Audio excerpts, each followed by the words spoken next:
여러분 안녕하세요. 오늘은요, 영어 원서 100권을 완독하는 가장 확실한 방법, 노하우에 대해서 여러분들에게 얘기를 드리려고 합니다. 일단 영어 원서 100권을 완독한다. 이 목표 자체가 잘못됐어요. 영어를 이제 막 영어책 원서를 이제 막 읽으려고 하시는 분한테는 이 목표 자체가 너무나 비현실적이기 때문에 지금 내가 한 권, 두 권도 안 읽어봤는데 열정에 불타서 100권을 내가 읽겠다 라고 하는 이 기준 자체가 잘못됐다는 거죠. 그러면 어떻게 해야 할까요? 가장 현실적인 목표, 기준을 먼저 세우실 것을 여러분들에게 꼭 말씀을 드리고 싶어요. 가장 현실적인 방법이 뭘까요? 기준이. 예를 들면 아주 쉬운 영어책 한 권을 내가 오늘 읽겠다. 그렇죠? 한 권을 한번 끝내보겠다 라고 하는 이 목표는 현실적이죠. 그래도. 그죠?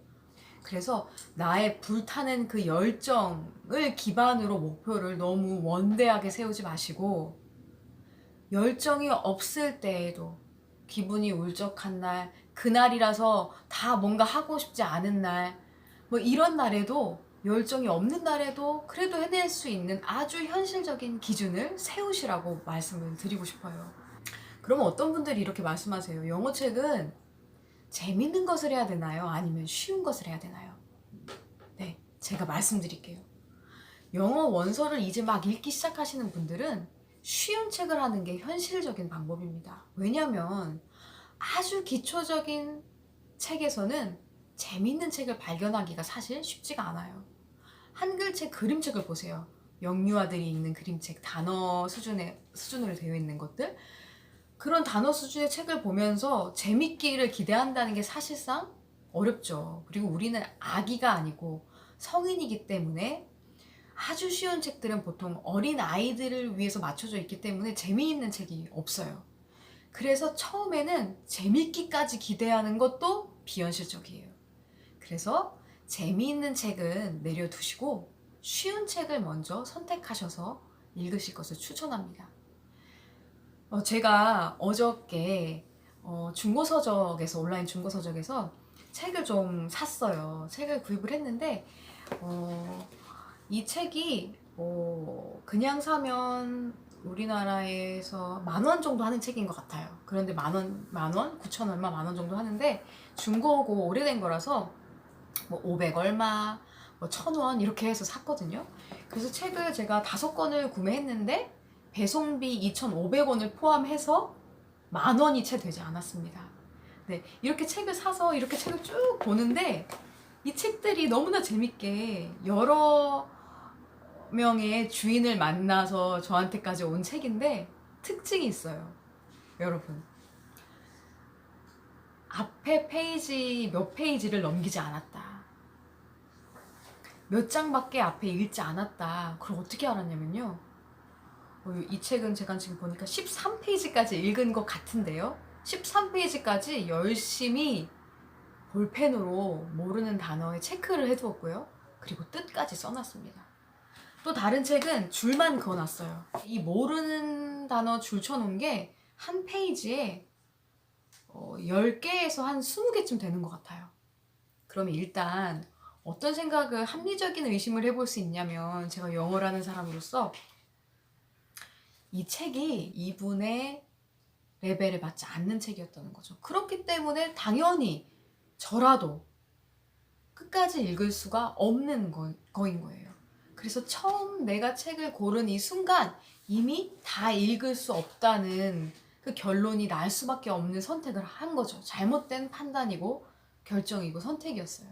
쉬운 수준의 책을 고르셨으면 한 권을 끝내시고 두 권을 끝내시고 그 책이 쌓이면서 그 안에서 굉장히 많은 단어를 얻으셨을 거라고 생각할 수 있거든요. 그래서 책을 선정할 때는 재미있는 책보다는 처음 시작하는 여러분들께는 쉬운 책을 고르라고 하는 말씀을 꼭 드리고 싶어요. 그리고 구체적으로 쉬운 책을 어떻게 고르지? 라고 생각하실 것 같은데, 예를 들면요, 그림책 아니면 소설 이런 책보다는요, 책을 읽는 외국인 제2 언어로 영어 책을 읽는 독자들을 위해서 만들어진 책이 바로 리더스북과 챕터북입니다. 이 말이 뭔지 잘 모르시는 분, 그림책, 리더스 챕터북, 소설, 지식책, 이 개념이 정확하게 안 서셨으면요, 제가 영상을 하나 올려놓을 테니까요, 링크를 걸어둘 테니까요, 저의 지난 영상을 한번 확인해 보시면 이해가 되실 거예요. 그래서 그림책과 소설보다는 리더스북과 챕터북으로 시작을 하시면 훨씬 더 좋습니다. 왜냐면 이 책들이 제2외국어를 이제 제2외국어로 책을 읽는 독자들을 위해서 만들어진 책이기 때문에요. 단어 수준이나 아니면은 또 단어의 수나 이런 것들을 일부러 제한을 해두었어요. 그래서 반복되는 단어를 계속 만나게끔, 어려운 단어가 갑작스럽게 나오지 않게끔 조절이 되어 있거든요. 그러니까 읽기가 훨씬 수월하죠. 그래서 리더스북 또는 챕터북, 시작하시는 분들은 챕터북보다는 더 얇은 책이 리더스북이거든요. 이 리더스북 여러 권을 합한 거가 약간 챕터북이란 느낌으로 받아들이시면 돼요. 그래서 유튜브나 아니면은 뭐 네이버나 구글 이런 데에다가 리더스북이라고 한번 쳐보세요. 그리고 리더스북의 가장 낮은 단계를 찾아서 읽어보시면 좋으실 것 같아요. 그걸로 하루에 한 권씩 쌓아 나가시는 거죠. 그렇게 하시면 좋습니다. 그런데 나는 얇은 책이더라도, 쉬운 책이더라도 한 권 읽는 게 너무 부담스럽다 이러실 수 있죠. 영어를 이제 처음 시작하시거나 책을 처음 읽으시는 분들은 당연히요.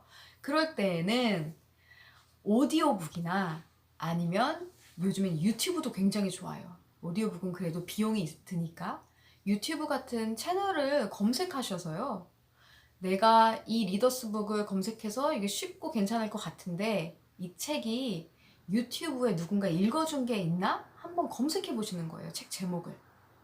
책 제목을 검색해 보시면, 예를 들어서 뭐 책 제목이 뭐 이게 홀이에요. Holes라는 책이 있으면 Holes 그 다음에 book 이렇게 검색하셔도 돼요. 네, 그래서 홀이라고 하는 게 혹시 영화도 있을지도 모르니까 영화가 거기에 검색이 되면 걸러내야 되니까 Holes 타이틀 적으시고 book라고, 책이라고 검색을 하시면 거기에 이 책을 읽어주는 사람들이 있을 수 있거든요. 쉬운 책일수록, 아니면 인기가 좋은 책일수록, 아니면 인기 있는 출판사의 책일수록 검색이 많이 돼요. 이런 것들을 검색하셔서 내가 직접 읽기가 버거우시면 들리는 그 소리를 집중하시면서 책을 보시는 거죠. 그러니까 마치 저희가 아이들 학교 들어가기 전에 혼자서 한글책을 읽기는 아직 어려울 때, 그럴 때 아이를 위해서 책을 읽어주시잖아요. 그죠? 그런 느낌으로 책을 누군가 읽어주는, 원어민이 읽어주는 소리에 집중해서 그 글을 따라가시다 보면 나중에 이게 쌓이면은 처음 보는 새로운 책을 딱 집어도 스스로 읽을 수 있게 되거든요. 그걸 엄마표 영어에서는 집중 듣기라고 많이 얘기하죠. 네, 마찬가지예요.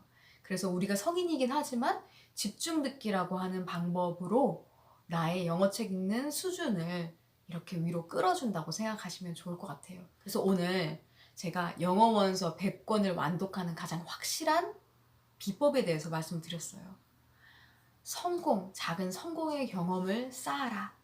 비현실적인 어떤 이상향의 목표를 잡지 말고 영어책 100권이 아니라 하루에 한 권, 아주 쉬운 10페이지가 안 되는 쉬운 책 읽기, 이런 기준을 세워서 그것을 매일 반복하시는 것을 제가 추천드린다고 말씀을 드렸어요. 오늘 영상이 도움 많이 됐으면 좋겠고요. 다음 영상에서도 여러분들에게 도움이 되는 내용으로 찾아오도록 하겠습니다. 감사합니다. 안녕히 계세요. 빠이.